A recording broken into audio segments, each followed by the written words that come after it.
The stagecoach lurched to a halt in front of the general store, and Penelope Owens stepped down into the dusty street of Pueblo, Colorado, with nothing but the threadbare dress on her back and a single battered carpet bag that held even less than it appeared to hold. The hem of her dress was so worn that the fabric had frayed into loose threads, and the bodice had been mended so many times with mismatched thread that it looked like a patchwork quilt someone had given up on halfway through.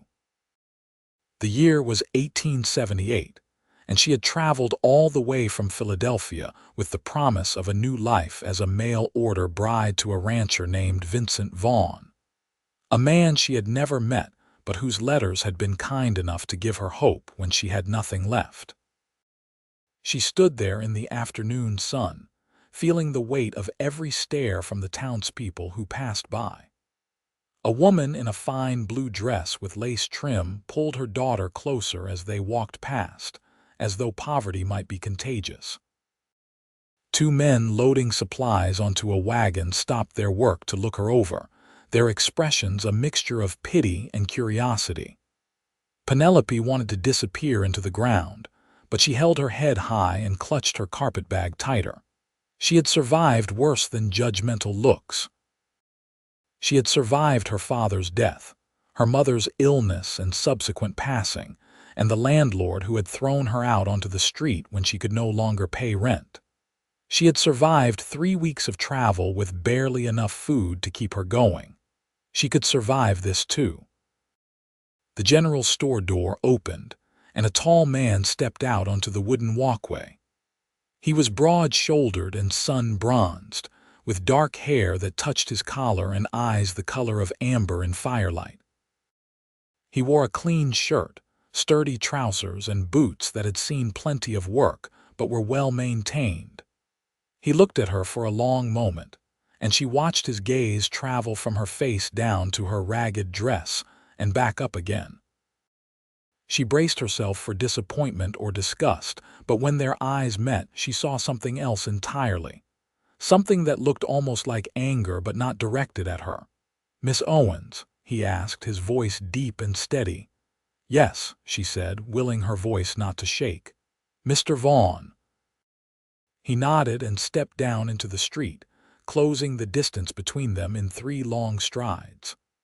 Up close, she could see the fine lines at the corners of his eyes, the strong line of his jaw, the way his hands were calloused from years of hard work. He was perhaps 30 years old, maybe a year or two more, and there was something solid about him that made her feel a little less like she might blow away in the wind. "I apologize for my appearance," she said quickly, before he could say anything. "The journey was longer than I expected, and I did not have much to begin with. But I am a hard worker, Mr. Vaughn. I can cook and clean and mend. I can learn whatever else you need me to learn. I will not be a burden to you." His expression softened slightly, and he shook his head.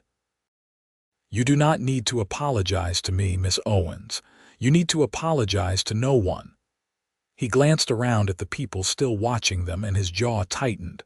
"Let me get my horse. My ranch is about 5 miles outside of town. We will talk more there." He disappeared around the side of the building and returned a moment later leading a large bay horse. He secured her carpetbag to the saddle, then looked at her. "Can you ride?" "Not well," she admitted, "but I can try." "Then you will ride with me," he said. Without waiting for her response, he swung up into the saddle and then reached down for her. She hesitated only a moment before placing her hand in his.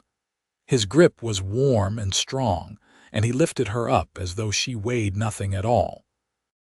She settled in front of him, acutely aware of how close they were, how his arm came around her waist to hold the reins. She could feel the solid warmth of his chest against her back, and it was both comforting and terrifying all at once. They rode out of town in silence, and she watched the buildings give way to open land dotted with scrub brush and distant mountains rising against the sky. The air was dry and warm, carrying the scent of sage and dust. After a while, he spoke. "Your letters never mentioned your circumstances," he said quietly. "I did not want you to pity me," she replied, keeping her eyes fixed on the horizon. "And I did not want you to think I was looking for rescue rather than partnership." "And are you looking for rescue?" She thought about that for a moment. "I suppose in a way I am, but I intend to earn my place, Mr. Vaughn. I will be a good wife to you. I promise you that." "Vincent," he said. "Call me Vincent, and I am not worried about whether you will be a good wife, Penelope. May I call you Penelope?" "Yes, of course." "I am worried about what happened to you. Your letters were intelligent and kind. You wrote about books and ideas and dreams. You never once mentioned being hungry or cold or wearing rags." She felt heat rise in her cheeks, a mixture of shame and something else she could not quite name. There seemed little point in dwelling on such things. They were temporary problems that I hoped would soon be solved. And the people who should have helped you, family, friends, all gone, she said simply. "My parents died within 6 months of each other 2 years ago. My father's business partner disappeared with what little money was left. I had no siblings, no other family. The friends I thought I had proved to be less friendly when I had nothing to offer them." She felt his arm tighten slightly around her waist, a brief squeeze that might have been sympathy or comfort or solidarity. "I am sorry," he said. "No one should have to face that alone."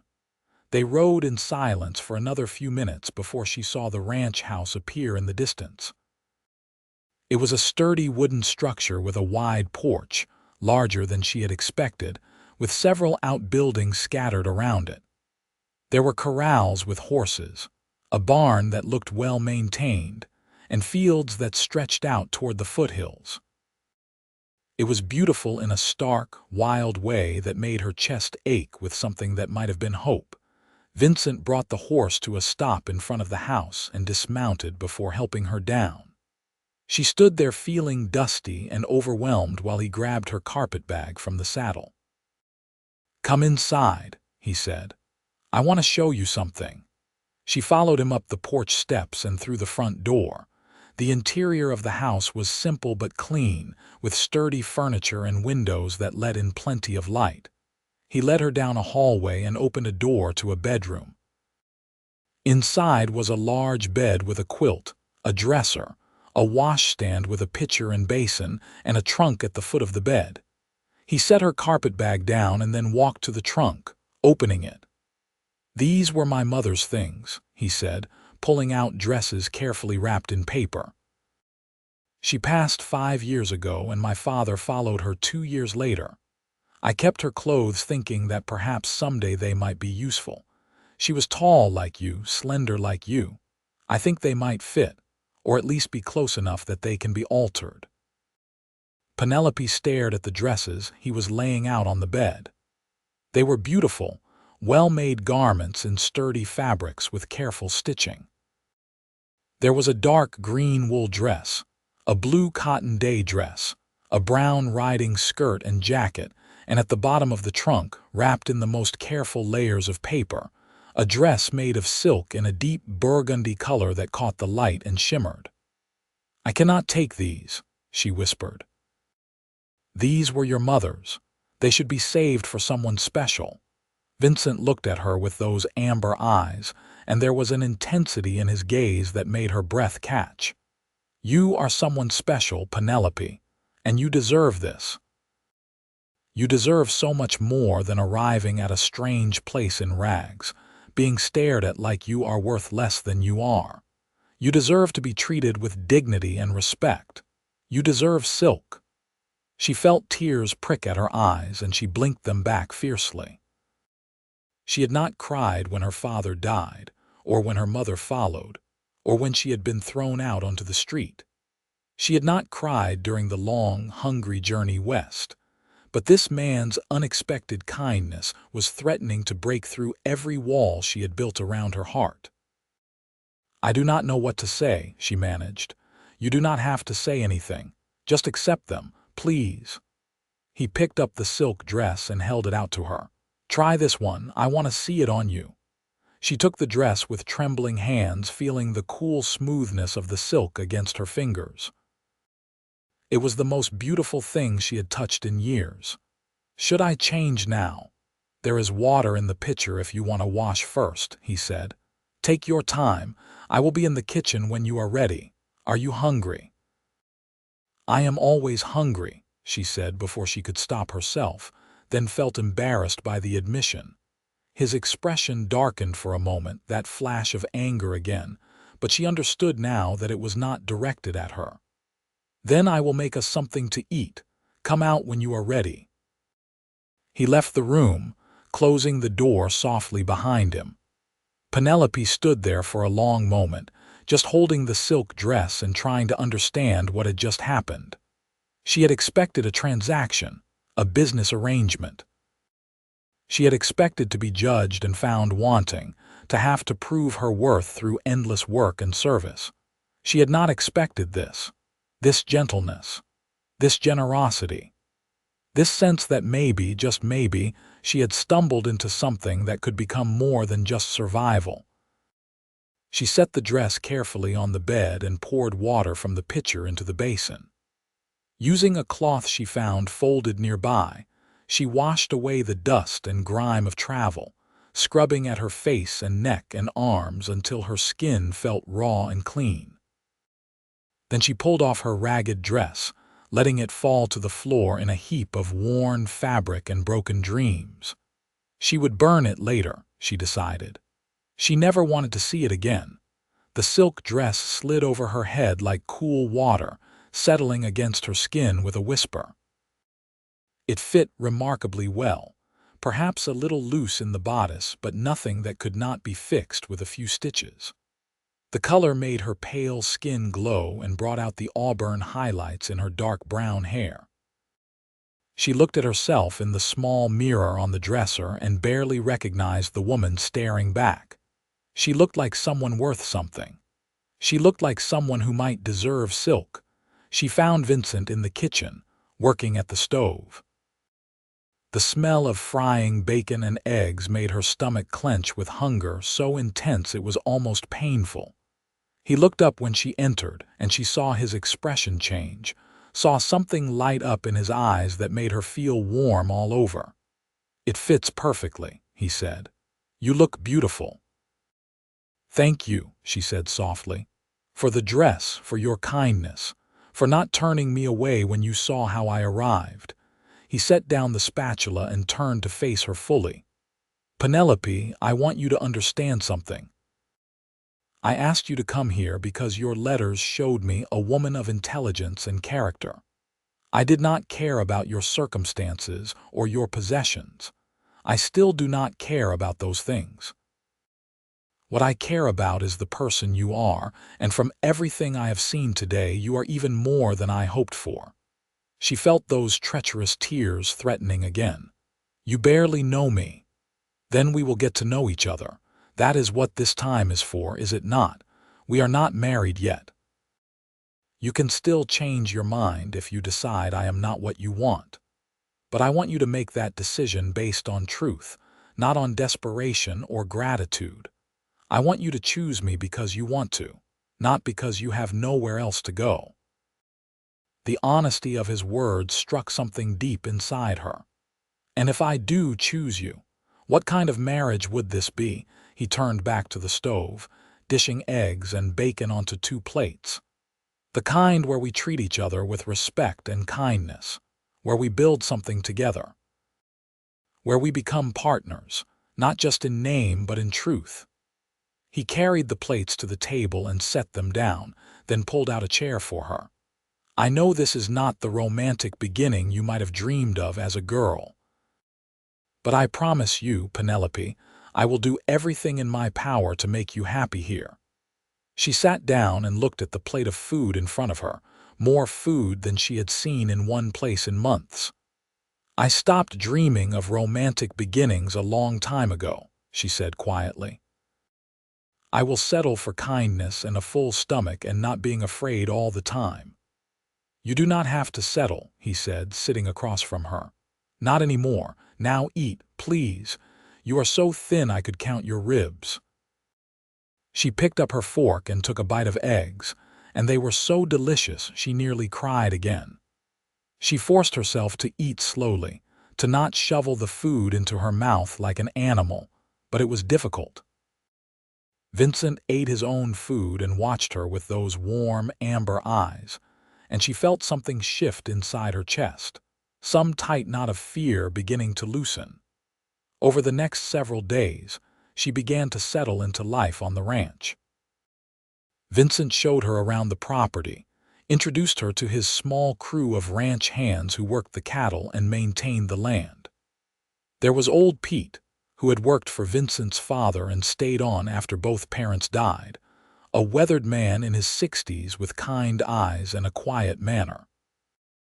There was Carlos and his younger brother Miguel, both skilled with horses and ropes, who treated her with careful respect.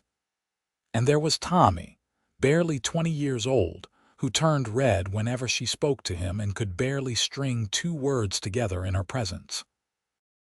She learned the rhythms of the ranch, the early mornings and the long days, the sounds of cattle and horses and wind through the scrub grass. She cooked meals for Vincent and the hands, cleaned the house, mended clothes and linens.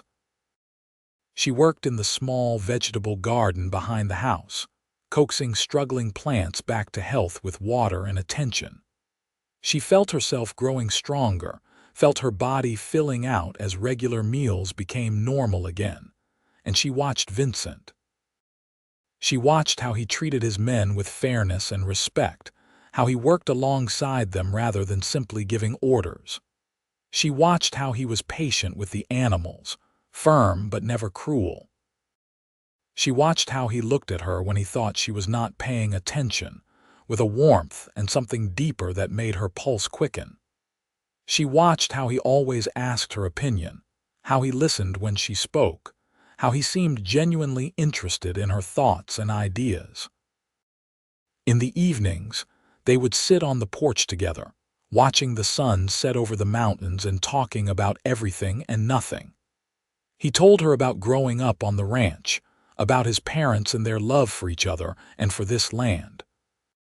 He told her about the challenges of running a ranch, the constant work and worry, the years that were good and the years that were hard. He told her about his dreams of expanding the herd, of building something that would last. She told him about her childhood in Philadelphia, about her father's import business and the comfortable life they had lived before it all fell apart. She told him about the books she loved to read, about her mother who had taught her to sew and cook and manage a household. She told him about the darkness after they died, about the desperate scramble to survive, about the decision to answer his advertisement for a mail-order bride. "I was afraid," she admitted one evening as they sat watching stars appear in the darkening sky. "I was afraid you would be cruel or harsh, or that you would expect things from me I was not prepared to give. I was afraid I would be trading one form of misery for another." "And now?" he asked quietly. She turned to look at him, at his strong profile in the fading light. "Now I am afraid of something else entirely." "What is that?" "I am afraid that I am falling in love with you," she said, the words coming out in a rush. "And I am afraid that maybe this is just gratitude or desperation, or that I am confusing kindness with something deeper. I am afraid that I do not know my own heart anymore, because I have spent so long just trying to survive." Vincent reached over and took her hand, threading his fingers through hers. His palm was warm and calloused against her own. "I think you know your heart better than you realize, Penelope. I think you are one of the strongest, bravest people I have ever met. You survived things that would have broken lesser souls, and I think what you are feeling is real because I feel it too." Her heart was hammering in her chest. "You do. I have been falling in love with you since the moment I read your first letter. And every day since you arrived here, every conversation we have had, every time I see you smile or hear you laugh or watch you working in the garden, I fall a little more. I know we were supposed to take our time to get to know each other properly before making any decisions. But I already know what I want, Penelope. I want you. Not as a business arrangement, not as a convenient solution to loneliness. I want you as my wife, my partner, my love, if you will have me. She turned in her chair to face him fully. Vincent, I came here with nothing. I am still almost nothing. I have no dowry, no family, no prospects. All I have is myself and a willingness to work hard and build a life here. Why would you choose me when you could have anyone? He stood and pulled her up with him, keeping her hand clasped in his. You are not nothing, and I will not let you say that about yourself. You are everything. You are intelligent and kind and resilient. You are beautiful inside and out. You deserve silk, Penelope. You deserve every good thing this life can offer, and I want to be the man who gives those things to you. She looked up at him, at the sincerity in his eyes, and felt the last of her walls crumble. Yes, she whispered. Yes, I will marry you. Not because I have nowhere else to go, but because I want to be here with you. Because when I imagine my future, you are in it. Because I think I could be happy here. Because I think I am already falling in love with you too. He smiled then, a real smile that transformed his whole face, and pulled her into his arms. She went willingly, resting her head against his chest and hearing the steady beat of his heart. He was solid and warm and real, and for the first time in longer than she could remember, she felt safe. I will talk to Reverend Matthews tomorrow, Vincent said, his voice rumbling in his chest beneath her ear. We can be married as soon as you want, unless you want a big wedding with a proper dress and flowers and all the things brides are supposed to have. I do not need any of that, she said. I just need you, and maybe that silk dress if it would be appropriate. It would be perfect, he assured her. My mother wore it to church every Sunday. She would be happy to know it was worn by my bride. They stood there on the porch for a long time, wrapped in each other's arms, while the stars came out one by one above them, and the night sounds of the ranch filled the air around them. Penelope felt something bloom inside her chest, something warm and bright and precious. Hope. Real hope. Not the desperate, grasping kind she had felt during the dark times, but the solid, grounded hope that came from knowing she was exactly where she was meant to be. The wedding took place a week later in the small church in Pueblo. Penelope wore the burgundy silk dress with her hair pinned up, and a simple bouquet of wildflowers that Tommy had shyly presented to her that morning. Vincent wore a new suit that he had purchased in town, and he looked so handsome that she could barely breathe when she saw him waiting for her at the altar. The ceremony was simple and brief, attended by Vincent's ranch hands, a few neighbors from nearby ranches, and several townspeople who had apparently decided that the mysterious bride in rags had turned out to be respectable after all. Penelope spoke her vows in a clear, steady voice, looking into Vincent's eyes and meaning every word. When the Reverend pronounced them husband and wife and Vincent kissed her for the first time, she felt electricity run through her entire body. They held a small celebration back at the ranch, with food and music and dancing. Old Pete played the fiddle, and Miguel had a guitar, and someone had brought whiskey that was passed around liberally. Penelope danced with Vincent, with Carlos, with Tommy, who blushed the entire time, and even with old Pete, who moved surprisingly well for his age. She laughed until her sides hurt and ate until she was full and felt surrounded by warmth and goodwill. As the evening wore on and the guests began to depart, she found herself growing nervous about what came next. Vincent seemed to sense her anxiety because he took her hand and led her away from the lingering crowd, back toward the house. They went inside and he closed the door behind them, shutting out the noise and the celebration. "Are you frightened?" he asked gently. "A little," she admitted. "Not of you, just of the unknown." He cupped her face in his hands, his touch infinitely gentle. "We will go at your pace. Whatever you need, however long it takes. I am not going to rush you or demand anything from you. This is our wedding night, but that does not mean we have to do anything you are not ready for." She thought about that, about this man who had shown her nothing but kindness since the moment they met, who had given her silk when she arrived in rags, who had treated her like she was precious when the world had told her she was worthless. She thought about the vows they had just spoken, about the commitment they had made to each other, and she realized that she was not afraid, not really. She was nervous, yes, but she was also ready to begin this new life in every way that mattered. "I am ready," she said softly. "I want this.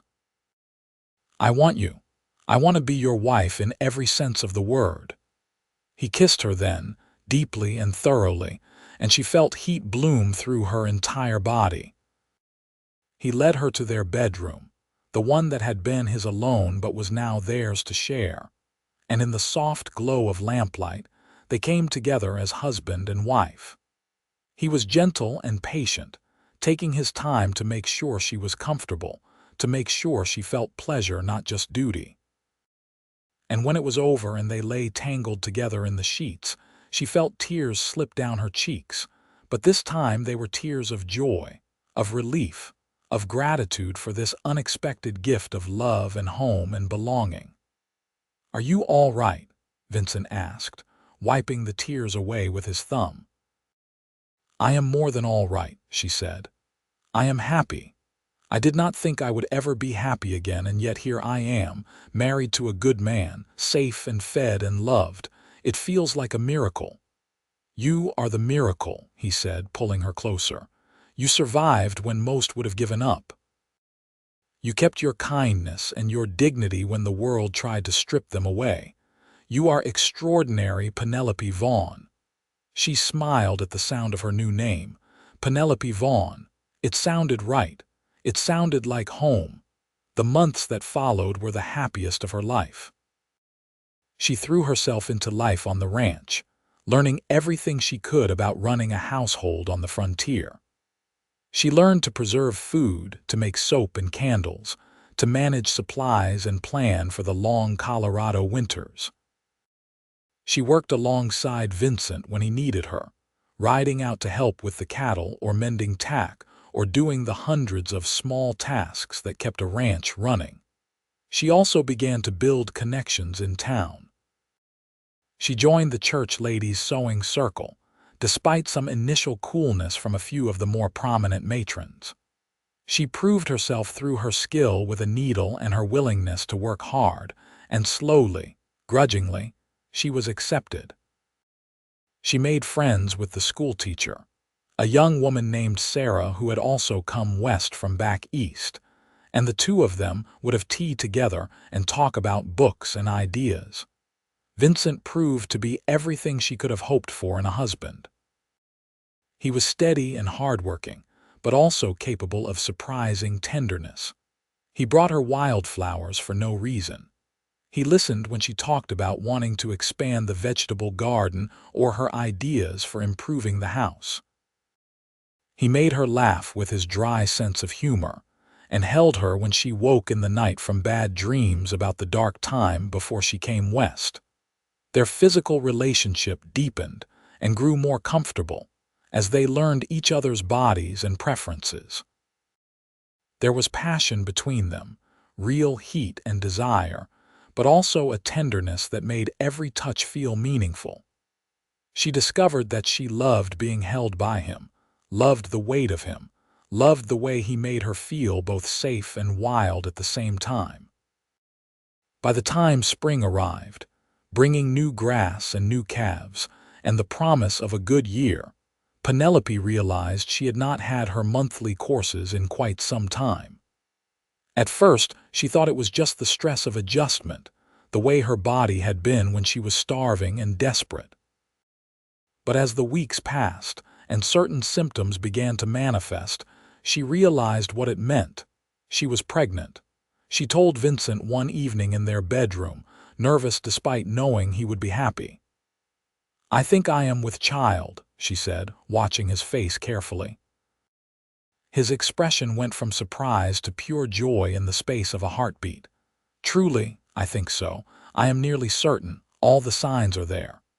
He pulled her into his arms, holding her so tightly she could barely breathe. "A baby. We are going to have a baby, Penelope. This is wonderful. This is everything I never knew I wanted. You are happy then?" "Happy does not begin to cover it," he said, pulling back to look at her. "Are you happy? Are you frightened? What do you need?" "I am both," she admitted. "Happy and frightened in equal measure. I never thought I would have a child. I never thought I would be in a position to be a mother. And now here I am, married to a man I love, carrying his child, and it all feels too good to be true." "It is true," he assured her. "It is all real, and we are going to be wonderful parents. I am going to take such good care of you, Penelope." "Both of you." He kept his word. As her pregnancy progressed, he was attentive to the point of being almost overprotective. He insisted she not do any heavy work, that she rest when she needed to, that she eat plenty and take care of herself. She found it both endearing and occasionally frustrating, but she understood it came from love and fear of losing her. The older women in town, having decided she was now properly respectable as a married woman carrying a child, began to offer advice and assistance. Sarah came to visit regularly, bringing books and conversation and plans for the baby. Old Pete whittled a cradle in his spare time, presenting it to them with gruff embarrassment. The ranch hands all acted as though she were made of glass, rushing to help with anything she tried to do. She spent the summer preparing for the baby's arrival, sewing tiny clothes and blankets, setting up a nursery in the small room next to their bedroom. Vincent built shelves and a changing table, his face set in concentration as he worked to make everything perfect. In quiet moments, they would sit together and talk about names, about what kind of parents they wanted to be, about the future they were building. The baby came on a cold November evening during the first serious snow of the season. The labor was long and difficult, attended by the town midwife and Sarah, who held her hand and wiped her forehead while Vincent paced anxiously in the other room. But when it was finally over and the baby's cry filled the air, all the pain seemed distant and unimportant. "It is a boy," the midwife announced, placing the tiny, wriggling bundle on Penelope's chest. "A healthy, strong boy." Penelope looked down at her son, at his scrunched red face and tiny fists, and felt her heart expand with love so fierce it was almost painful. Vincent came into the room moments later, his face pale and anxious until he saw her sitting up and holding the baby. "Is he all right? Are you all right?" Vincent asked, coming to sit on the edge of the bed. "We are both fine," she said, smiling through tears. "Come meet your son." Vincent looked down at the baby with an expression of absolute wonder. He reached out one tentative finger to touch the tiny hand, and the baby's fingers curled around it instinctively. "He is perfect," Vincent whispered. "He is absolutely perfect. What should we name him?" They had discussed names, but suddenly all those conversations seemed abstract compared to the reality of this specific little person. "What about Victor?" she suggested. "After you, but his own name too." "Victor Vaughn," Vincent said, testing it out. "I like it. Welcome to the world, Victor. Welcome home." The first months with the baby were exhausting and wonderful in equal measure. Penelope was constantly tired, always feeding or changing or soothing, but she had never been happier. Vincent proved to be a devoted father, taking the baby whenever he could to give her a chance to rest, walking the floors with him in the middle of the night when Victor was fussy, changing diapers without complaint. Watching Vincent with their son made Penelope fall even more deeply in love with him. There was something about seeing this strong, capable man holding their tiny baby with such gentleness, such obvious love, that moved her beyond words. This was what she had not even known she was looking for when she answered that advertisement. Not just survival, not just security, but this: love, family, home. As Victor grew from a helpless infant into a curious, active baby, the ranch continued to thrive. Vincent made good decisions about the herd, and the cattle brought good prices at market. They were able to save money, to make improvements to the house and the outbuildings, to plan for the future with confidence rather than anxiety. Penelope sometimes thought back to that day when she had stepped off the stagecoach in rags, hungry and afraid and desperate. It seemed like a lifetime ago, like it had happened to a different person entirely. That woman had been broken down, stripped of everything, certain she would never be anything more than grateful to simply survive another day. This woman, the woman she had become, was strong and confident and loved. She had a husband who cherished her, a son who needed her, a home that was truly hers. On their second wedding anniversary, Vincent gave her another silk dress, this one in a deep emerald green that he had ordered specially from Denver. She wore it to church that Sunday, and afterwards, as they stood on the church steps with Victor in her arms, greeting neighbors and friends, she caught sight of herself in the reflection of the church window. She looked happy. She looked like she belonged. "What are you thinking about?" Vincent asked, coming to stand beside her. "I am thinking about how far we have come," she said. "How much has changed since I arrived here. Do you remember that day, how I looked, what you said to me?" "I remember every detail," he said. "I remember thinking you were the bravest person I had ever met. I remember wanting to protect you, to give you everything you had lost and more. You gave me silk and told me I deserved it," she said softly. "But what you really gave me was so much more than a dress. You gave me dignity and respect and love. You gave me a home and a family and a reason to believe in good things again." He put his arm around her shoulders, pulling her close while being careful of the baby between them. "You gave me those things too. Before you came, I was just going through the motions, running the ranch because it was what I knew how to do. But I was lonely. I wanted someone to share it with, someone to build a future with. And then you arrived, and suddenly everything had purpose and meaning. You made my house into a home, Penelope. You made me whole." She leaned into him, feeling the solid warmth of him, the rightness of being exactly where she was.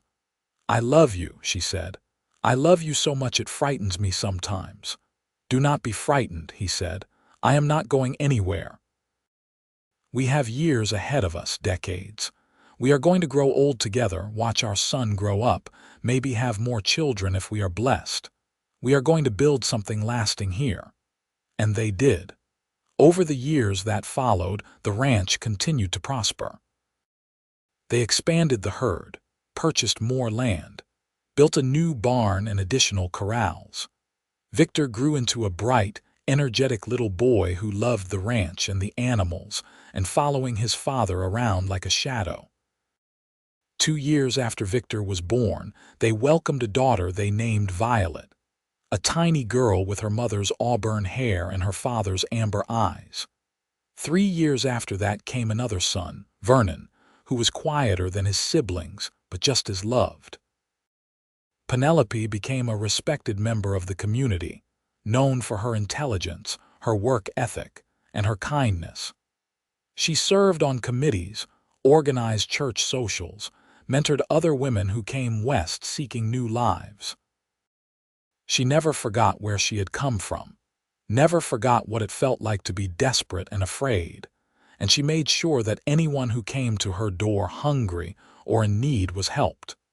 Vincent remained the same steady, loving man he had always been. He aged well, his dark hair gaining threads of silver, his face gaining lines but losing none of its strength. He was a good father to their children, teaching them about the land and the animals, about hard work and integrity and treating others with respect. He was a good husband to Penelope, still bringing her flowers, still listening when she talked, still looking at her with heat and love in his eyes even after years of marriage. Their children grew and thrived.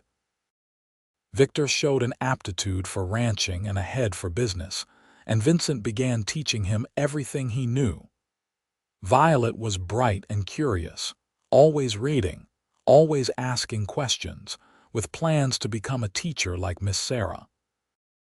Vernon was gentle and artistic, sketching the horses and the mountains with surprising skill for one so young.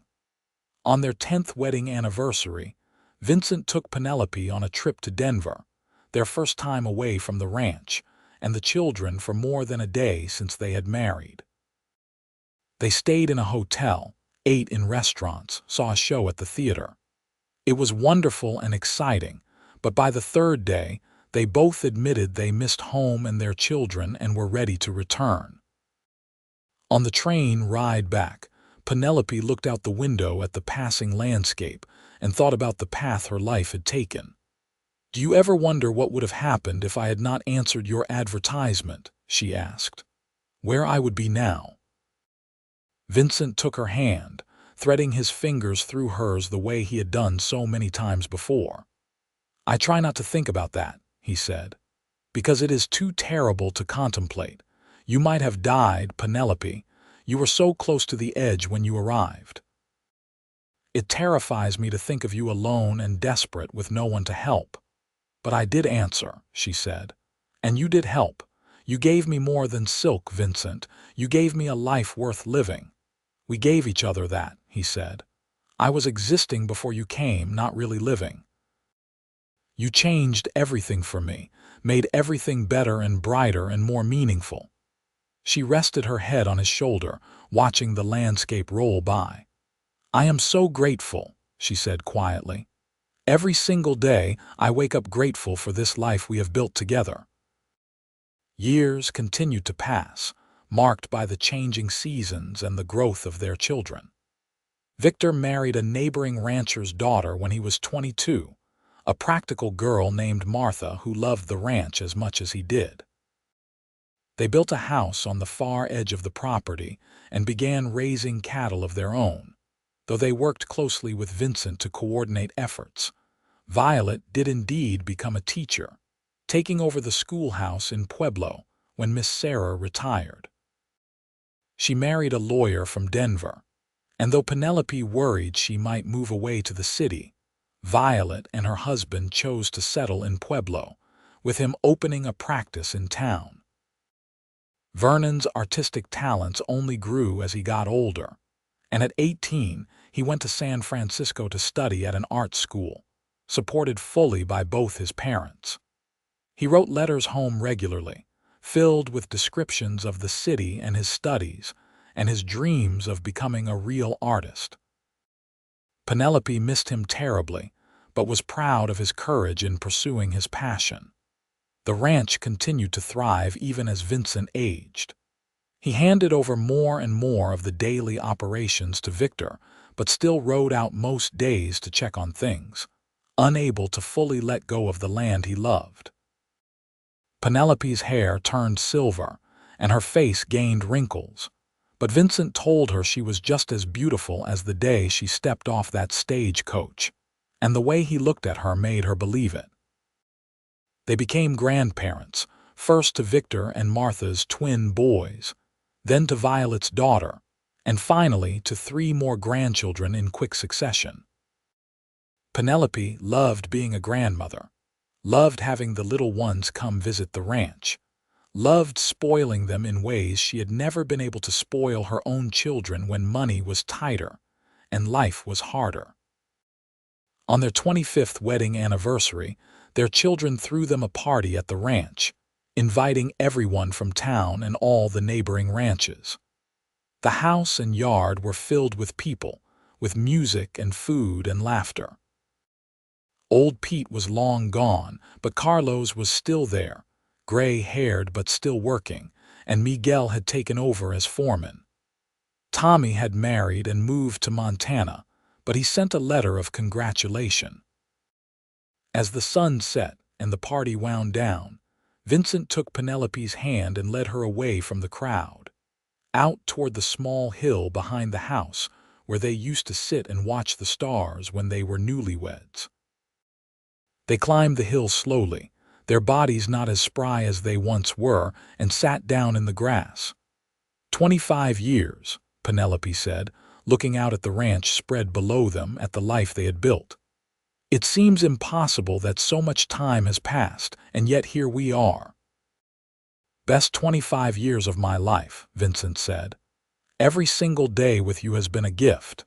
Even the hard days, the years when money was tight, when the children were sick, when we fought about silly things. Even those days, he confirmed. Because even on the hardest days I had you. We faced everything together. We built this together. She leaned against him, feeling his arm come around her shoulders, solid and warm and familiar. Do you remember what you said to me? That first day when you gave me your mother's dresses, I told you that you deserved silk, he said. That you deserved to be treated with dignity and respect. You changed my life with those words, she said. You made me feel like I was worth something when I thought I was worth nothing. You saw me, really saw me, and you chose to love me anyway. Not anyway, he corrected gently. I loved you because of who you are, not in spite of it. Your strength, your resilience, your kindness. You were everything I was looking for, even though I did not realize it until I met you. They sat in silence for a while, watching the last light fade from the sky and the stars begin to appear. Below them, they could hear the sounds of the party continuing, their children and grandchildren and friends celebrating. This life they had built was full and rich and meaningful, built on a foundation of that initial act of kindness, of seeing someone's worth when the world had tried to convince them they had none. I would do it all again, Penelope said softly. Every bit of it, the hard parts and the good parts. All of it led me here to this moment, to this life with you. So would I, Vincent said. I would answer that same advertisement, wait for that same stagecoach, watch you step down in those rags, and I would make the same choice every time. To offer you silk, to offer you a home, to offer you my heart. She turned to kiss him, this man who had saved her in every way a person could be saved, who had shown her that love was not just a fairy tale but something real and solid that could be built with patience and kindness and daily choice. Their kiss was sweet and familiar, tasting of 25 years of shared life, of struggles overcome and joys celebrated together. When they finally returned to the party, hand in hand, their children greeted them with hugs and their grandchildren with sticky-faced kisses. The celebration continued late into the night, and Penelope felt surrounded by love and abundance, by the family they had created and the community they had built. Later, when everyone had finally gone home and they were alone in their bedroom, Vincent helped her out of the silk dress she had worn for the occasion. Another gift from him, this one in a soft lavender color. He hung it carefully in the wardrobe next to all her other dresses, the collection that had started with those first garments of his mother's and had grown over the years to fill the space. "Come to bed," he said, holding out his hand. She took it, letting him lead her to their bed, the same bed they had shared for 25 years, where they had loved and slept and comforted each other through good times and bad. They lay down together and he pulled her close, and she rested her head on his chest, listening to the steady beat of his heart. "I love you, Penelope Vaughn," he said into the darkness. "From that first letter to this moment and every moment yet to come, you are my greatest blessing." "And you are mine," she whispered back. "Thank you for seeing me. Thank you for choosing me. Thank you for the silk." He kissed the top of her head, his arms tightening around her. "Always," he promised. "Always." They drifted off to sleep like that, wrapped in each other's arms, surrounded by the life they had built together. And if Penelope's dreams were filled with memories of that first day, of stepping off the stagecoach in rags and being met with unexpected kindness, with silk and hope and the beginning of everything good, well, those were sweet dreams indeed. The years that followed their 25th anniversary continued to bring both joys and challenges. Vincent's health began to decline slowly, his joints aching more in the cold, his energy not what it once was. But he remained active on the ranch, still riding out with Victor, still making decisions about the business, still refusing to fully retire no matter how much Penelope worried about him.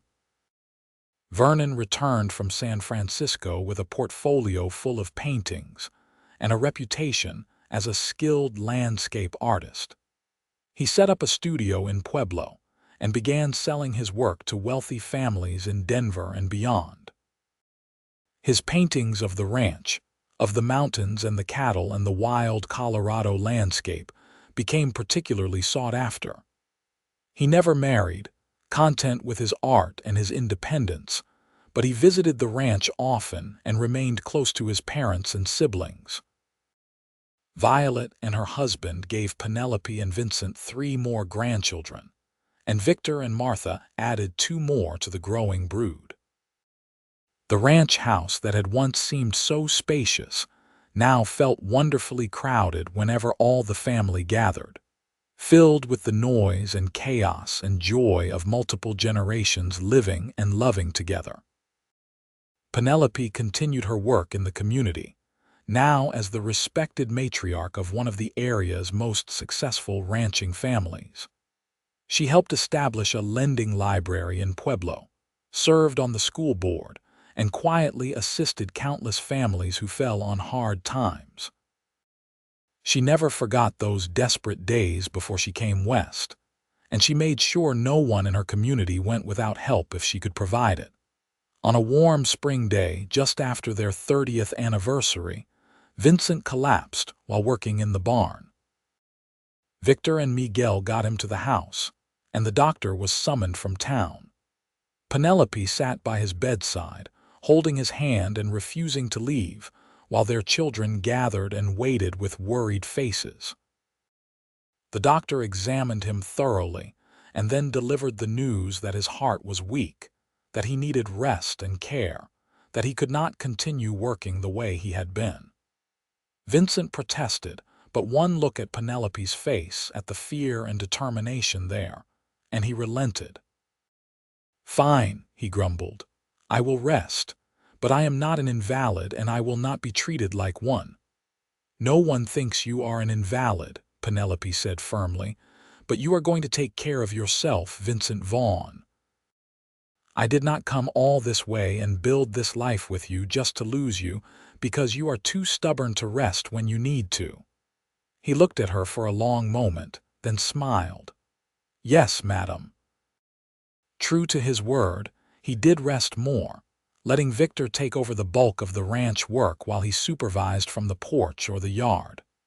It chafed at him, Penelope knew, this reduction in his abilities, but he bore it with as much grace as he could manage. And she made sure his days were still full and meaningful, still filled with family and purpose, even if he could not do the physical work he once had. They spent more time together in those years, more quiet mornings on the porch watching the sunrise, more evenings telling stories to their grandchildren, more moments simply being together and appreciating the life they had built. Penelope treasured every one of those moments, knowing how precious they were, knowing that time was not infinite no matter how much she wished it could be. Vincent lived another 8 years after that first collapse, years that were slower and quieter than what had come before, but no less meaningful. He got to see all of his grandchildren grow into young adults, got to see the ranch continue to thrive under Victor's management, got to see Vernon's art displayed in galleries and Violet become the principal of the school. He got to celebrate 38 years of marriage to Penelope, 38 years of partnership and love and shared life. He died peacefully in his sleep on a cold January night, with Penelope beside him as she had been beside him for all those years. She woke in the morning to find him gone, his face peaceful, his hand still clasped in hers. The grief was overwhelming, a physical pain in her chest that made it hard to breathe. But even through the tears and the sorrow, she felt gratitude.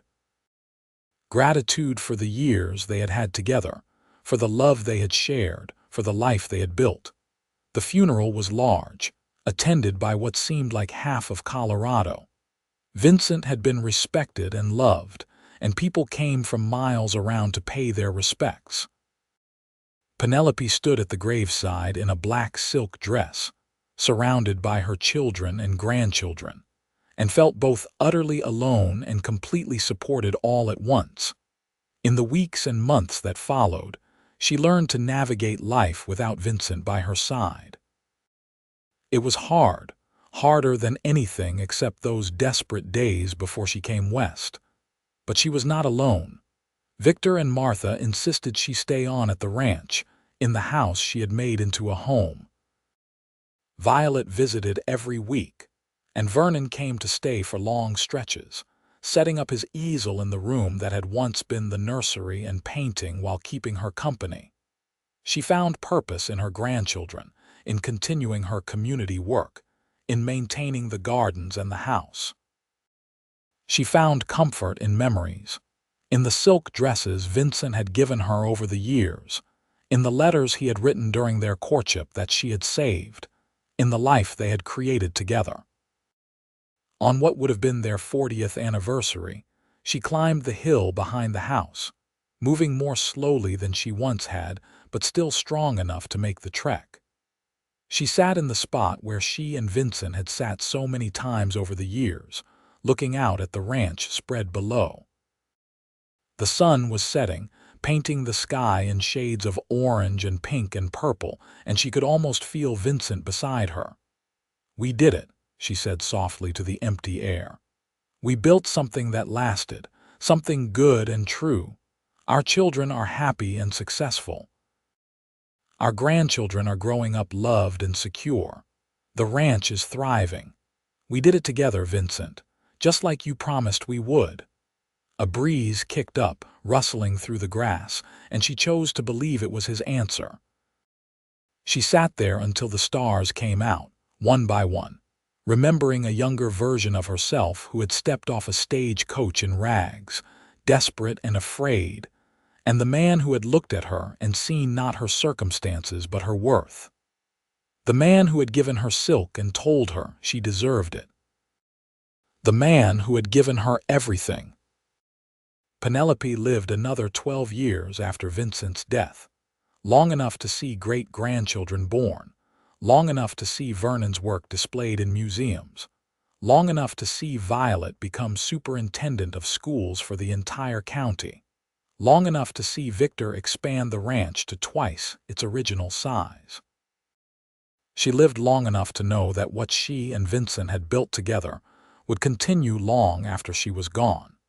She died peacefully at the age of 78, surrounded by 3 generations of the family she and Vincent had created. Her last words were about him, about silk and kindness and love, about the miracle of finding home when she had thought all hope was lost. They buried her next to Vincent on that same hill where they had sat and watched the stars, where they had planned their future and celebrated their past. The headstone reads simply, "Penelope Owens Vaughn, beloved wife, mother, grandmother," and next to Vincent's name, "Together in life, together in death, together forever." And if anyone in the family ever felt lost or discouraged, if they ever felt like they were worth less than they should be, someone would always tell them the story. The story of their grandmother who arrived in rags and was given silk by a man who saw her worth. The story of how kindness and respect and love can transform everything. The story of how home is not a place but a feeling, built one choice at a time by people who commit to seeing the best in each other. The silk dresses were passed down through the generations, carefully preserved, worn on special occasions by daughters and great-granddaughters who wanted to feel connected to the woman who had worn them first. And every time someone put on one of those dresses, they remembered. They remembered that they deserved silk. They remembered that they were worth love and respect and all the good things life had to offer. They remembered Penelope and Vincent and the legacy of love they had left behind. The ranch continued to thrive for generations, managed by descendants who carried on the values Vincent and Penelope had instilled. The house was expanded and modernized over the years, but never lost the feeling of home that Penelope had created. And on quiet evenings, when the wind blew just right, people swore they could feel the presence of those who had come before, of the love that had been the foundation of everything, of two souls who had found each other against all odds and built something that would last forever. The story of the mail-order bride who arrived in rags and the rancher who gave her silk became family legend, told and retold at gatherings and celebrations. It was a reminder that circumstances do not define worth, that kindness can change lives, that love is the most powerful force in the world. It was a reminder to see people truly, to offer dignity and respect freely, to build rather than tear down. And somewhere in the fabric of that story, in the weaving together of two desperate souls into one strong partnership, lay the truth that had sustained them through everything. That home is not where you start, but where you are seen, where you are valued, where you are loved. That silk is not just a fabric, but a symbol of being told you matter. You are worthy. You deserve good things. That love, real love, is built not in grand gestures, but in daily choices to honor and cherish and stand beside each other through everything life brings. In the end, that was the legacy Penelope and Vincent left behind. Not just land or money or even descendants, though those things mattered, but the legacy of showing what love could build, what partnership could create, what happens when two people commit to seeing each other's worth and nurturing it every single day. That was the gift they gave to their family, to their community, to everyone who knew them. And long after both of them were gone, long after the people who had known them personally had passed on as well, the story remained. The story of silk and kindness and unexpected love. The story of home found in the most desperate of circumstances. The story of two people who saved each other and built something beautiful together. That story would continue to be told for as long as there were descendants to tell it, a testament to the transformative power of love and the enduring truth that everyone, absolutely everyone, deserves to be seen, to be valued, to be told they deserve silk.